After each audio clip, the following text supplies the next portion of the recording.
And Tyler Orton from Business in Vancouver joins us now. Happy Monday morning to you, Tyler. Oh, thank you very much, Sam. Thank you. Well, Chinese e-commerce giant Alibaba has confirmed it is opening its first Canadian office, and it's going to be right here in Vancouver. Oh, this is going to be something that we've been speculating about for a number of years, and we finally have confirmation that the so-called Amazon of China, it's going to be making Vancouver its home, certainly here in North America. But the numbers that we're getting here, the number of employees that we're going to have, it's about 30 employees over the next 2 to 3 years. Not quite the same numbers that Amazon promised Vancouver just the other week when it announced that it was bringing 3,000 jobs to the city. And it might also be a bit of a surprise given that Alibaba seemed to be initially focused on Toronto, where it held its Gateway conference last year. But consider the fact that Alibaba's North American general manager, he actually lives here in Vancouver, but he's overseeing offices in 6 different cities across the United States. So it makes sense that he actually has an office here in his own hometown. Going forward, the Vancouver workers, they're going to be focused on helping BC and Canadian entrepreneurs get understanding over the platform, especially the online tourism platform that is taking off right now. So it's going to be an interesting few years as Alibaba really builds up its Vancouver workforce here in the city. I could certainly see those 30 people, that workforce increasing substantially over the next few years. Okay, interesting. Thanks, Tyler.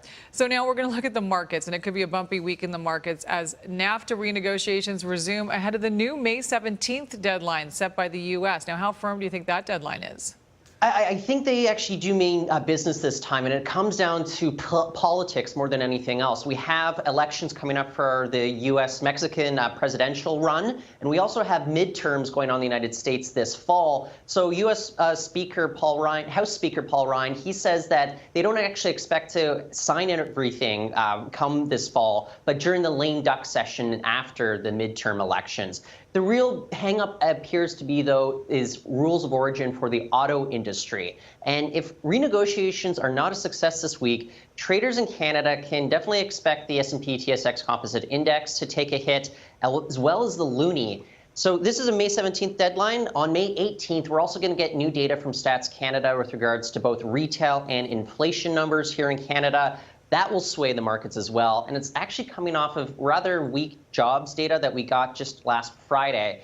So with regards to NAFTA, though, we don't expect to have the full complete text finished by May 17th. This deadline is really for a notification of intent to sign by this Thursday. I think a lot of people are going to be on tenterhooks as they look at everything that's coming down the pike here with regards to these renegotiations. Absolutely. All right. Thank you, Tyler. Have a great day. And if you'd like some more business news, of course, head to BIV.com.